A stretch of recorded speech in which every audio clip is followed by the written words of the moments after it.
ছাত্ৰীসকল আজি আমি দশম শ্ৰেণীৰ দুটা চলকত ৰৈখিক সমীকৰণ জোৰ এই পাঠটিৰ অন্তৰ্গত ৰৈখিক সমীকৰণক সমাধান কৰাৰ বীজীয় পদ্ধতিৰ বিষয়ে কিছু আলোচনা কৰিবলৈ আগবাঢ়িছোঁ। এই বীজীয় পদ্ধতি কেইবা প্ৰকাৰৰ আছে। আমি কিতাপত পাইছোঁৱেই যে অপনয়ন, প্ৰতিস্থাপন আৰু বৰ্জগুণন। তাৰে আজি অপনয়ন পদ্ধতিৰ বিষয়ে আমি আলোচনা কৰিবলৈ আগবাঢ়িছোঁ। আমি সকলোৱে জানো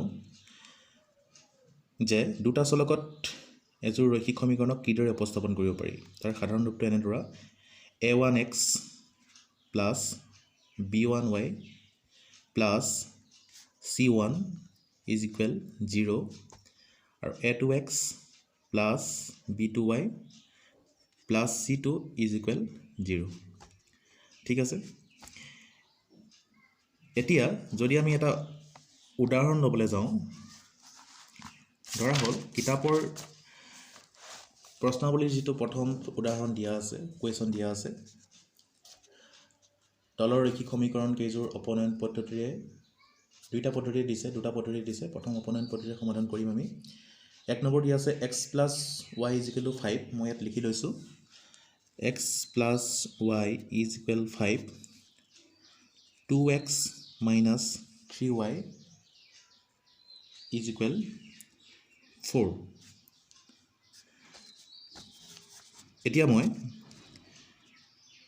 যদিহে অপনয়ন পদ্ধতি সমাধান কৰিবলৈ বিচাৰোঁ, তেতিয়া আমাৰ কাম হ'ল হয় এক্সৰ সহগ কেইটা মিলাব লাগিব, সমান কৰিব লাগিব, নতুবা ৱাইৰ সহগ কেইটা আমি সমান কৰিব লাগিব। এতিয়া আমি দেখিছোঁ যে এই সমীকৰণযোৰত ইয়াত এক্সৰ সহগ আছে 1 আৰু ইয়াত এক্সৰ সহগ আছে 2। ঠিক তেনেদৰে আমি ৱাইৰ সহগ যদি চাওঁ, ইয়াত আছে 1 আৰু ইয়াত আছে -3। এইটো কথাটো হ'ল, এতিয়া আমি যদি সমাধান কৰিবলৈ যাওঁ, তেতিয়া আমি ধৰি ল'লোঁ ইয়াক আমি 1 নম্বৰ সমীকৰণ দিলোঁ আৰু ইয়াক দিলোঁ আমি 2 নম্বৰ সমীকৰণ। এতিয়া আমাৰ প্ৰথম কামটো হ'ব, আমি হয় এক্সৰ সহগক মিলাম, নতুবা ৱাইৰ সহগক মিলাম। যিকোনো এটাক মিলাব লাগিব, যাৰ যেনেকৈ সুবিধা হয়।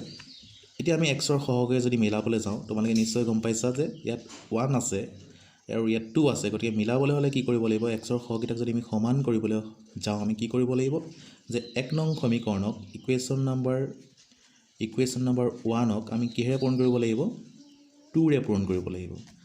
আৰু ইকুৱেশ্যন নম্বৰ 2 যিহেতু ইয়াত এক্সৰ সহগ 2 আছেই, গতিকে মিলাবলৈ হ'লে আমি কি কৰিব লাগিব, 1ৰে পূৰণ কৰিব লাগিব। 1ৰে পূৰণ কৰি নিলিখিলেও হ'ব, আমি পূৰণ দিছোঁৱেই। 1ৰে কৰি পাওঁ, লিখিব লাগিব যে কি পাওঁ, 2ৰে যদি পূৰণ কৰোঁ 1 নম্বৰক, আমি পাম 2x plus 2y is equal 10। আৰু ইকুৱেশ্যন 2ক যদি মই একেৰে পূৰণ কৰাৰ কথা কৈছোঁ, তেতিয়া আমি পাম 2x minus 3y is equal কিমান পাম, 4। এতিয়া দুটা নতুন সমীকৰণ পালোঁ। আমি সমীকৰণকেইটা পুনৰ নাম্বাৰিং কৰিম। এইটোক দিলোঁ আমি ধৰি লোৱা 3 আৰু এইটোক ধৰি লোৱা আমি দিছোঁ 4। ইয়াৰ পাছত আমি কি কৰিম, যিহেতু ইয়াত এক্সৰ সহগকেইটা একেই আছে 2, এতিয়া আমি কি কৰিম, 3 নম্বৰ সমীকৰণৰ পৰা 4 নম্বৰ সমীকৰণটো আমি বিয়োগ কৰিম। আমি কেনেকৈ লিখিম, ইকুৱেশ্যন 3ৰ পৰা আমি কি কৰিম, ইকুৱেশ্যন 4টো আমি কি কৰিম, বিয়োগ কৰিব লাগিব। ইকুৱেশ্যন 3ৰ পৰা আমি ইকুৱেশ্যন 4টো কি কৰিছোঁ, বিয়োগ কৰিছোঁ। তো বিয়োগ কৰিলে কেনেকৈ হ'ব, 2x আমি থিয়কৈ বিয়োগ কৰিব পাৰোঁ, 2x plus 2y is equal 10, 2x minus 3y is equal 4। যদি বিয়োগ কৰিম আমি, বিয়োগ কৰিলে এইটো কেঞ্চেল যাব, নহয় জানো, কাৰণ ইয়াৰ লগত প্লাছ আছে, মাইনাছ হৈ যাব, কেঞ্চেল যাব। আৰু এই মাইনাছটো ইয়াৰ লগত পূৰণ হয়, মাইনাছে প্লাছ, গতিকে প্লাছে কি হ'ব, প্লাছ 2 3 5, 5y হ'ব। গতিকে কি হ'ব, চিনটো আহিব ডাঙৰটোৰ লগত প্লাছ, যিহেতু ধৰিছোঁ আমি, গতিকে এইটো প্লাছেই হ'ব। আৰু এইটো কি হ'ব, মাইনাছ আছে ইয়াত, গতিকে এইটো 10ৰ পৰা 4টো মাইনাছ হ'ব, 6 হ'ব, নহয় জানো। এতিয়া আমি কি কৰিম, 5y ইকুৱেল টু 6 পালোঁ, গতিকে y ইকুৱেল টু আমি কম পাইছে কি পাম 6/5 পাম গতিকে y ৰ ভ্যালুটো আমি পাই গলো y ৰ মানটো আমি পাই গলো 6/5 এটা আমি x ৰ মান পোৱা নাই গতিকে x ৰ মান পাবলৈ হলে আমি কি কৰিব লাগিব y ৰ মানটো যিকোনো এটা সমীকৰণ 1 নতুবা 2 ত আমি বহাই দিলেই হ'ল ধৰিলো আমি 1 নং সমীকৰণত লিখিম 1 নং বা ইকুৱেশ্যন নম্বৰ 1 ত y ৰ মান বহুৱাই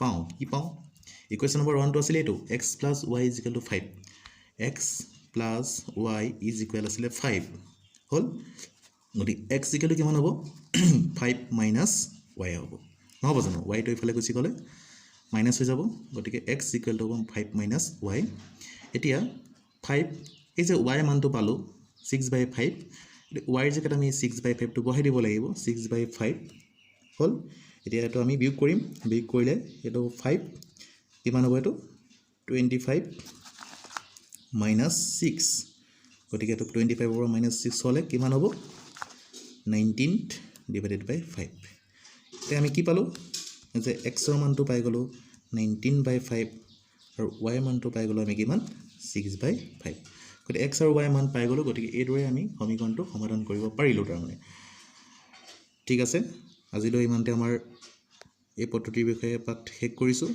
পিছৰ ভিডিঅ'ত আমি পুনৰ অধিক আলোচনা কৰিম